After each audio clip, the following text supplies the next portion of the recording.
thank you so much for your patience while we were getting set up. So this is going to be a question and answer session. You have the option of asking your question directly to the speaker or writing your question down and putting it in the box. There's some paper and pens in a little box with a label on the back. So you have either option. And I will be bringing the microphone to you when you have your questions so everyone can hear. We have only 30 minutes, so I would request just one question per person, so please don't ask multiple questions if possible. So we'll go ahead and get started.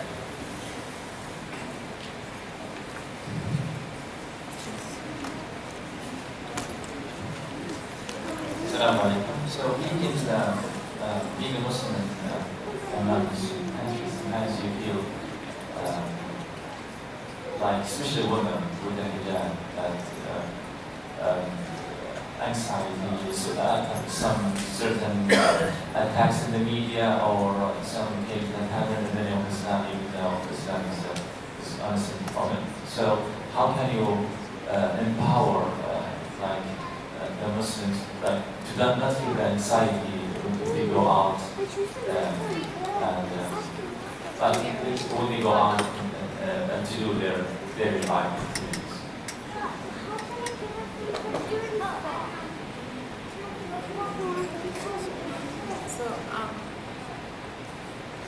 So I'm going to actually repeat your question just so that everybody also hears it. And if I understood you correctly, you were saying how we can perhaps empower specifically women who are practicing Muslims, and when they go into the community, they are harassed or they have been perhaps mistreated or discriminated against, so they feel really stressed or they feel bad, how we can help them. Was that your question? Exactly. Not necessarily they got harassed. Sometimes they think that people look at them because such and such. Oh, I see. And, I see what you're saying. And they feel now that anxiety is increasing, even though they think that they're normal, but after these attacks in the media, they start to feel that they not welcome anymore, and people start to look at them because how they wear, how they look. I understand. So you're saying that they may, because of the current atmosphere or political atmosphere now in the U.S., that they may think that if people are looking at them, they're looking at them because they're wearing the hijab and they're looking Muslim, and they're sort of getting anxious or upset about that. Is that am I accurate? Mr. Noha, do you want to respond to that? In general, I don't wear the hijab, just for the respect of the prayer room. I wear the hijab, so I don't get that kind of an experience. So I thought maybe Mr. Noha can help. It's such an honor to be with my teacher. Okay, Dr. Sayyedi taught me in my master's program, so I'm really, kind of feeling icky here. Just talking, which is sitting next to me. Okay, so the number one thing I think we need to do when our women talk about the anxiety they feel is to actually validate it.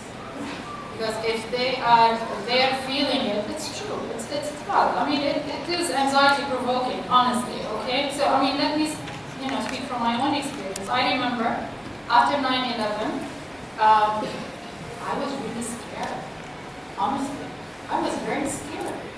And I remember the day 9/11 happened. I stayed home. The school closed. I was working at elementary Preston school. I stayed home, so I didn't go, but then we had to go back to work. And the first week was really nerve-wracking for me. And I remember telling my husband, you know what, all the errands, all the things, you have to go and do them. I'm not going to the grocery store. But when did I overcome my anxiety?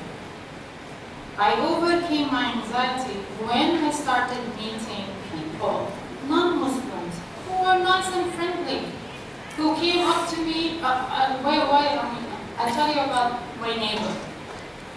So I had moved to a new house in Irvine just before 9/11 happened. So basically I was living in a new neighborhood where the neighbors did not know me, okay?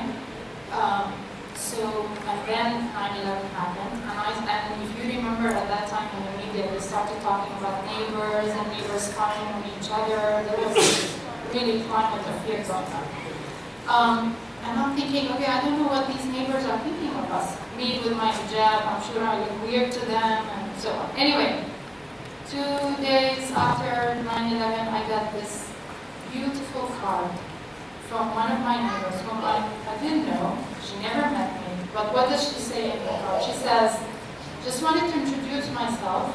My name is, I live at this address, and I know that these are hard times for you.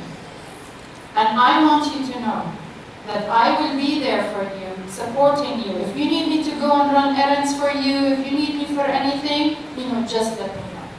So what I'm trying to say is, the only way I could overcome my anxiety is when I recognized that the anxiety had no place in reality. Why? Because most people actually treated us nicely, and they still treat us nicely until today. I know the media is emphasizing all the negative incidents, but how about the 99% or even more, 99.9%, okay, positive incidents or even neutral incidents?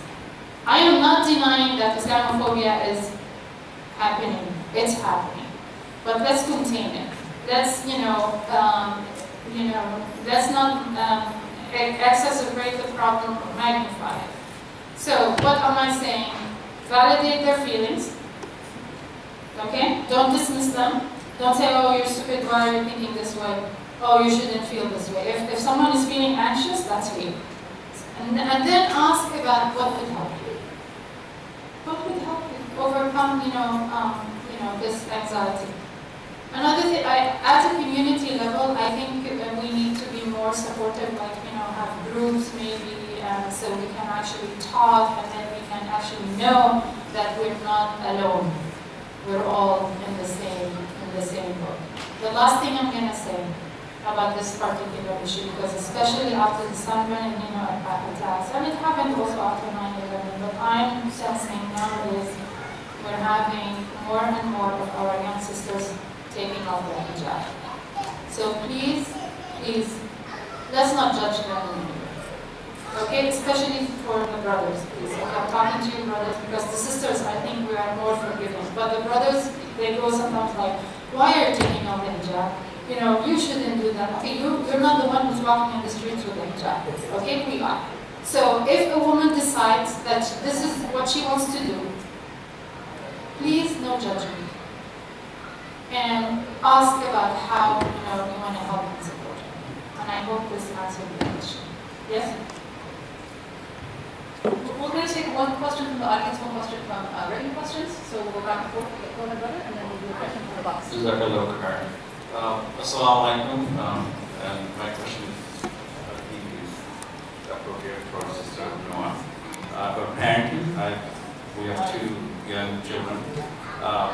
But I want to follow up on your part of your speech about 3 or 4 types of parenting. What could you give us some examples of positive parenting, and what is the optimal level of parenting? The way I see it, a lot of parenting tasks are outsourced these days if you compare it to traditional way of parenting, because people are busy with career, they've got a lot of mental preoccupations, going after the next promotion and so forth, dual earners in a family, and so forth. The kids are raised by internet, video games, TV, and we hear all those kind of things. So as parents, what would be practical, and how can you be more efficient in giving them quality parenting and positive parenting? What are some concrete examples? So I know it's a kind of long question, but just so you know where I'm coming from. Thank you.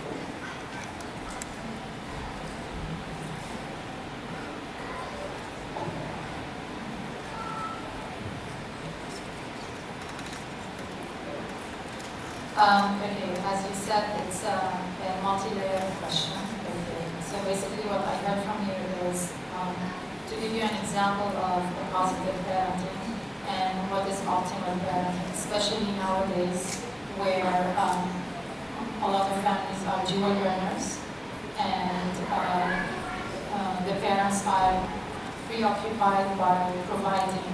And also our lifestyles are so technologically based right now that is maybe taking over our life.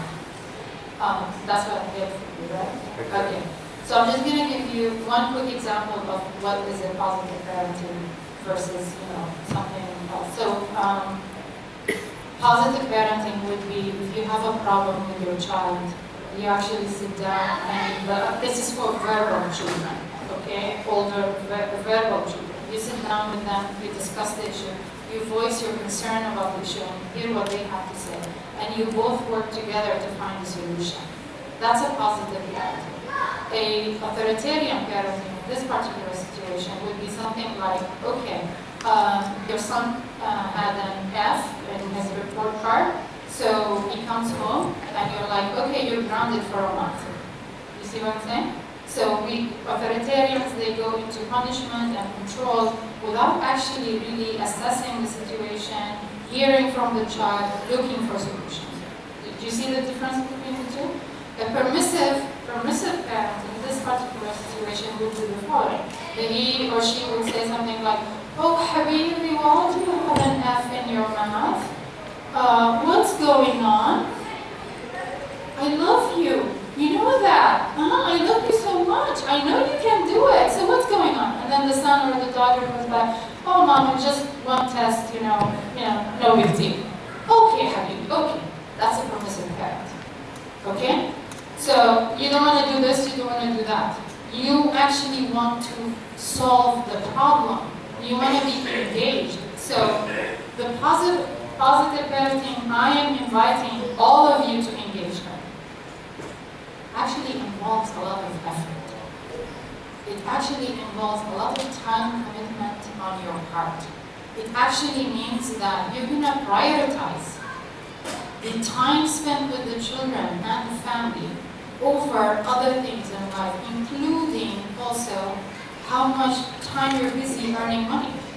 I'll tell you why, because if you don't put that time early on, you're going to end up with major problems, and you're going to end up spending the time even later on, but with dire consequences.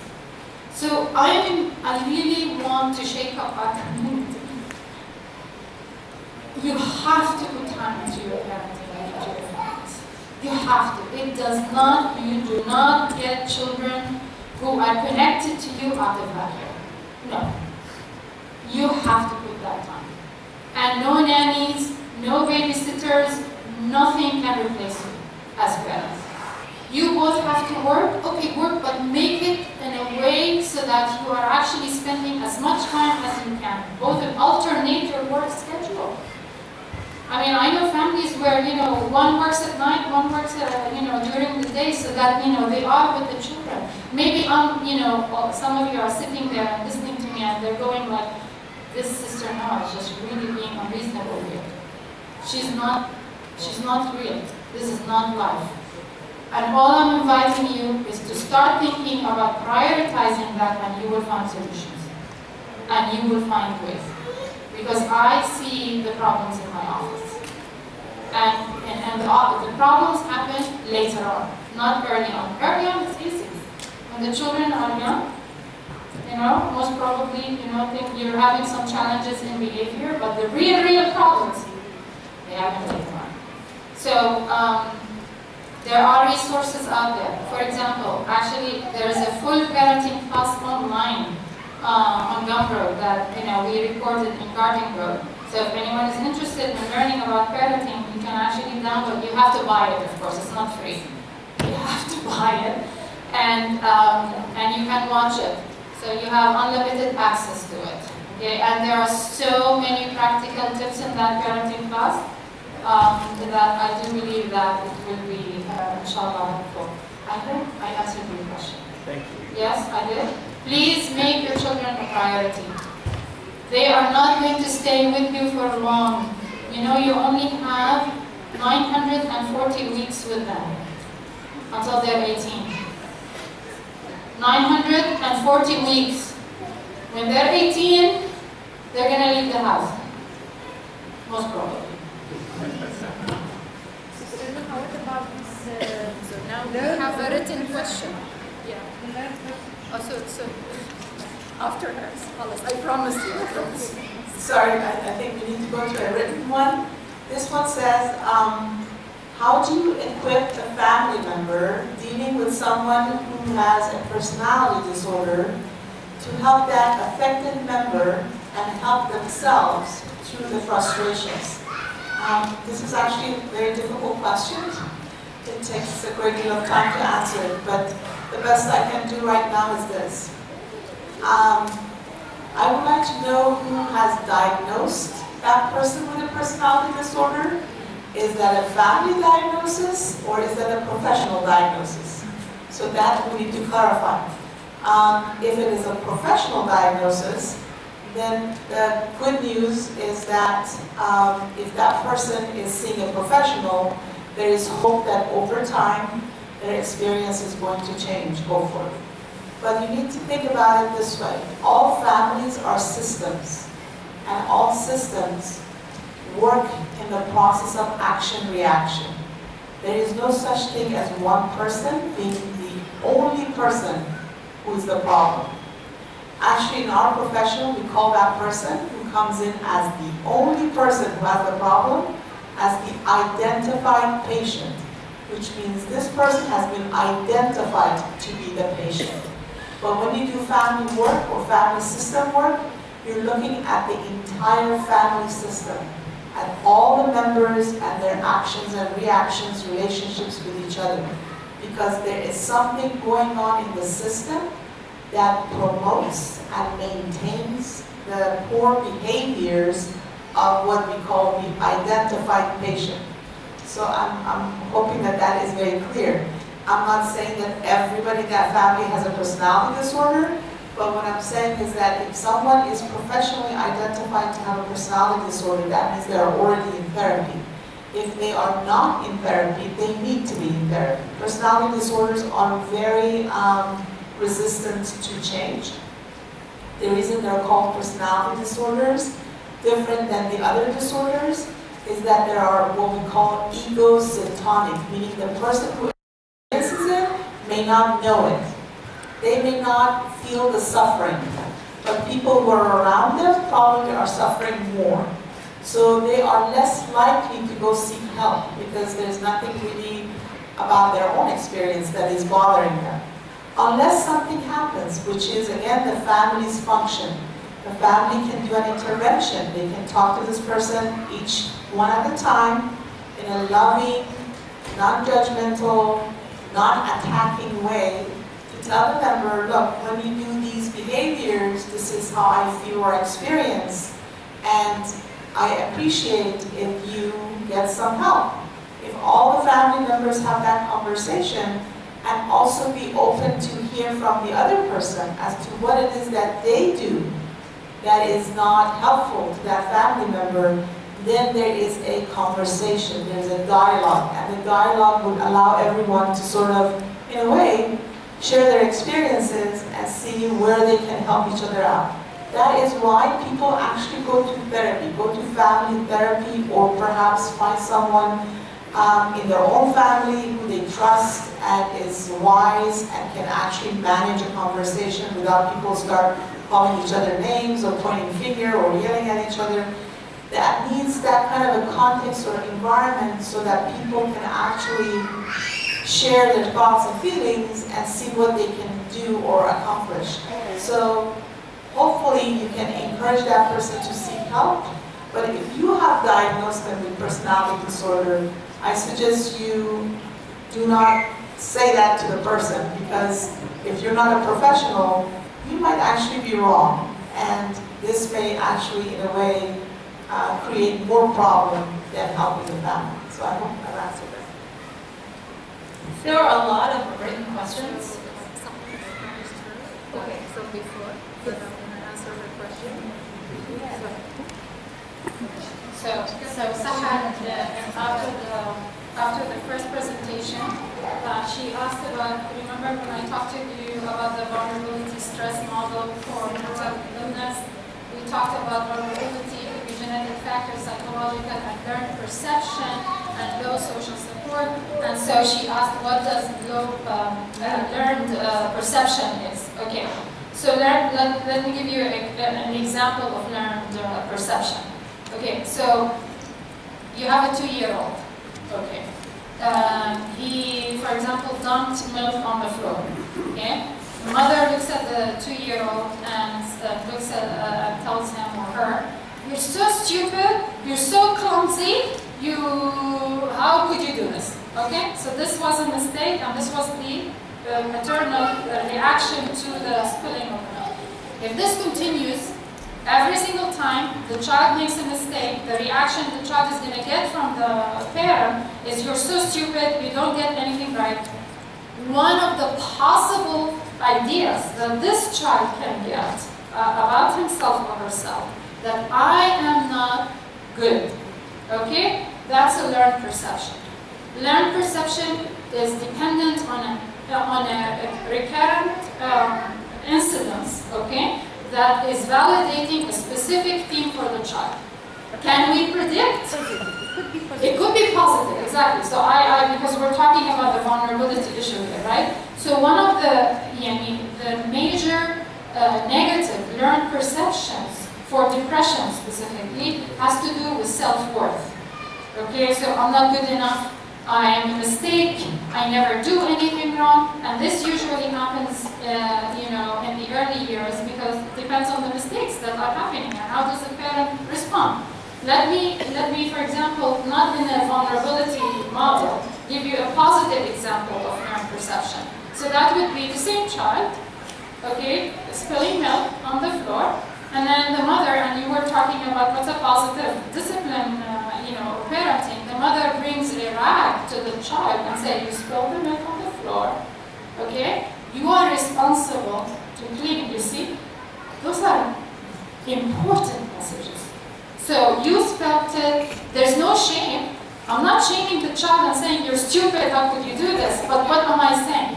You made a mistake.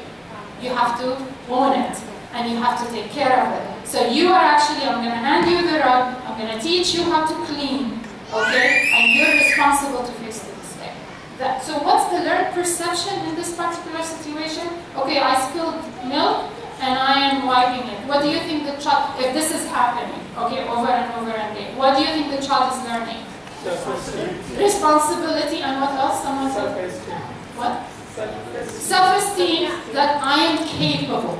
And facing his I own am. mistakes. And I can face mistakes, and mistakes are part of life. Okay? Existential messages that we send to our children are so important. So what do we say about mistakes? What do we say about love? Do I only love you when you are doing good? And you're like, okay, when you're doing, something wrong, it's like, okay, no, don't talk to me, I can't talk to you, okay, and I don't love you anymore? Is love conditional? And what do we say, which is very important, people? What do we say, how do we explain crises to our children?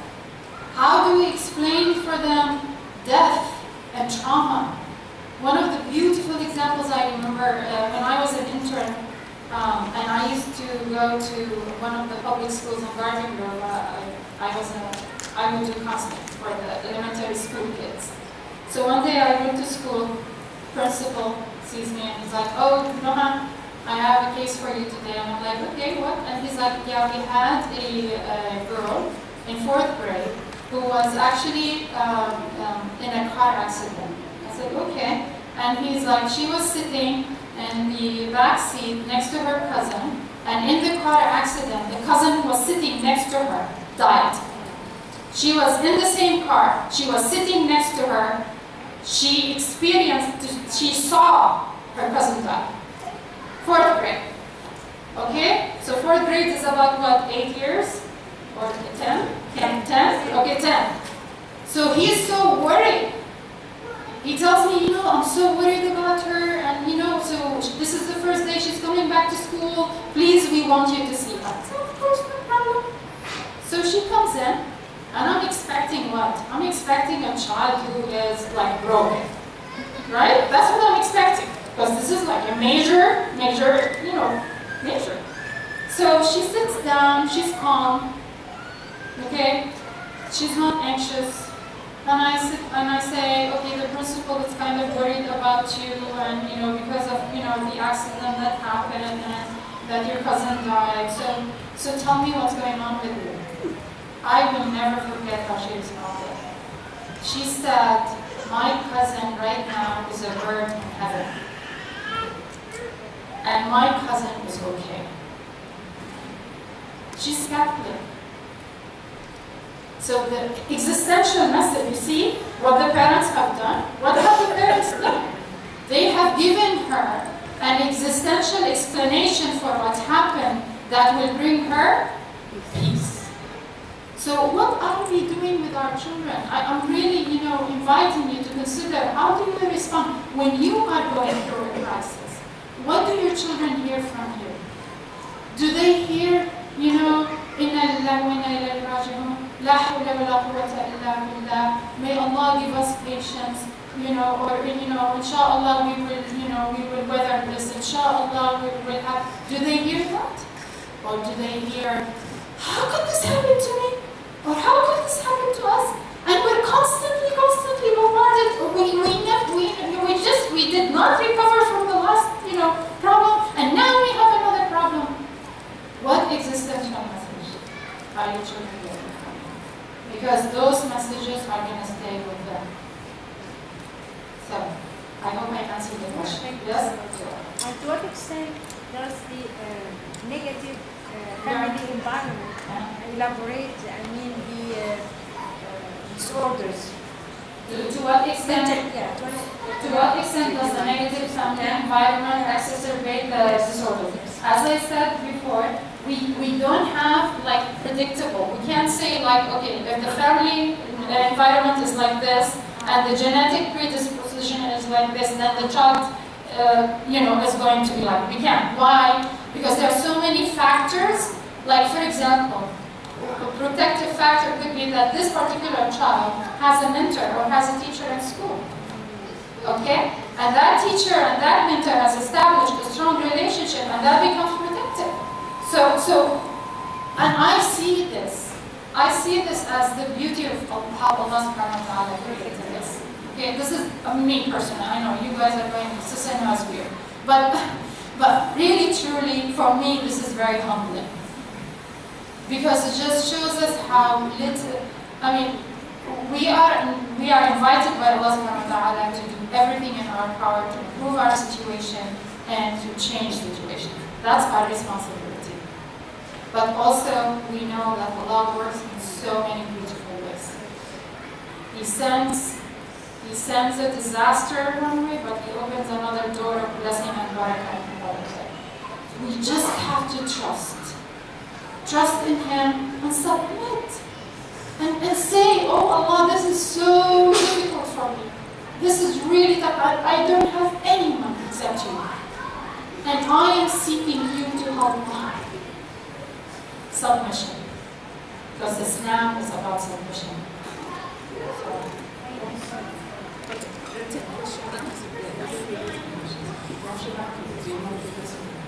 Okay, I actually organized the questions. Some of them are they can go together.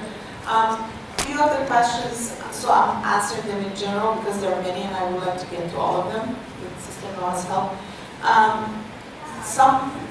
This is that are actually focusing on what to do when a family member has a problem and they don't want to basically get help, how to go about it. And one of the questions actually refers to a very severe mental illness where the person is experiencing, but they are not willing to get any treatment. I can tell you this, it's a very difficult experience for family members, truly, and I feel for you, and I know how frustrating and how difficult it might be for you. There is no simple answer. The best way to deal with this is actually the family member who is willing and open to get professional help, which means probably you, who is aware and is understanding what mental health and mental illness is.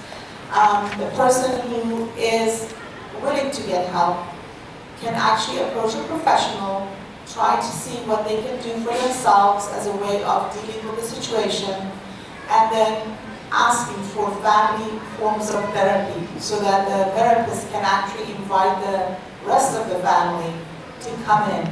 If that individual is not willing to go in on their own, perhaps they can come in as a way of supporting you while you are in therapy.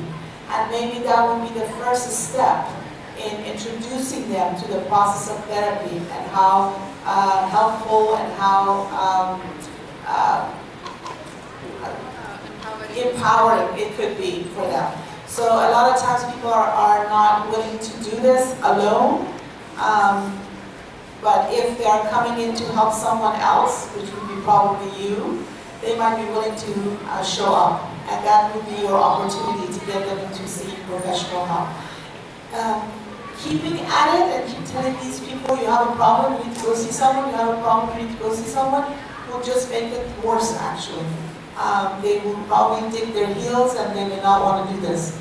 But opening up a conversation, a dialogue, and beginning to sort of share perhaps your own experiences and you getting help will be more encouraging for that person. So that is that step of push. So if you need more details, I'll be here after this event. Actually there are a few questions that are more academic with regards to what advice I may have for a young psychology student whose parents are not very much supportive and believe that what she's chosen as a field is against Islam.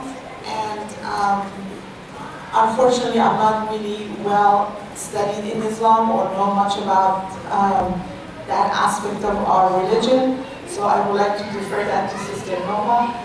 But I'll tell you this, I was supposed to be an electrical engineer. I'm certainly not. So I was actually, my degree major was mathematics. I have a bachelor's degree in mathematics, in pure mathematics, so I was supposed to actually go and become an electrical engineer.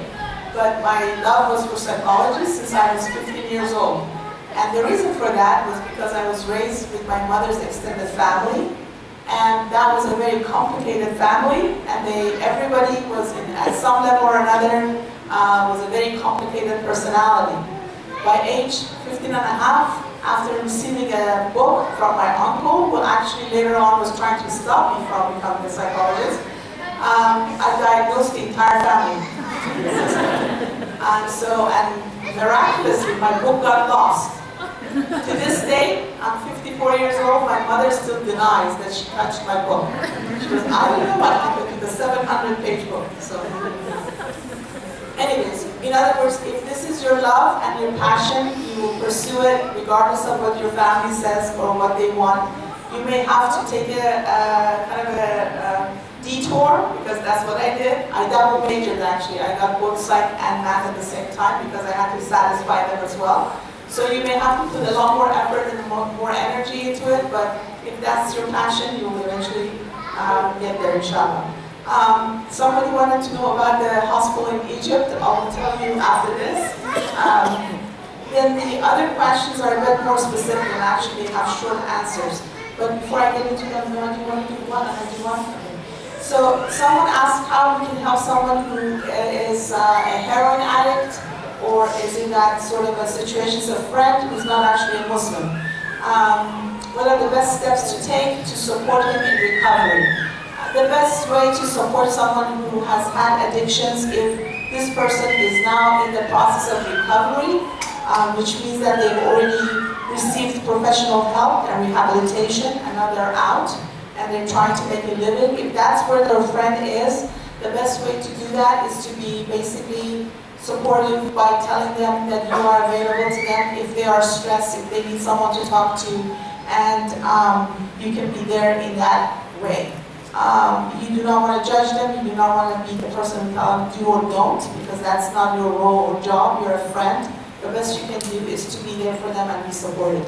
If the person has not received help and doesn't want to get help, then that's a very complicated situation. Again, you need professional sort of assistance there. But if they are in the process, just stay with them and support them as they're going through this very difficult process. Addictions and getting over them are not easy. Believe me, it's very difficult.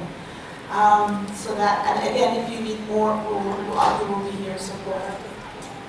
Yeah, so unfortunately we're out of time, so sorry, but I have good news. Our wonderful speakers will be here for dinner tonight, inshallah, and the whole purpose of dinner is so that you can sit one-on-one, or not one-on-one, but in a more intimate setting with the speakers and ask your detailed questions. So these questions that you've written down will not go to waste, they will be saved by the speakers, and they will have them at the time of dinner, and you can, inshallah, sit with whichever speaker you have questions for, and dinner will be right after Maghrib. So please stay with us and join us for that. Inshallah, we will answer your questions. I know there are a lot of very important questions today, so we don't want to miss those.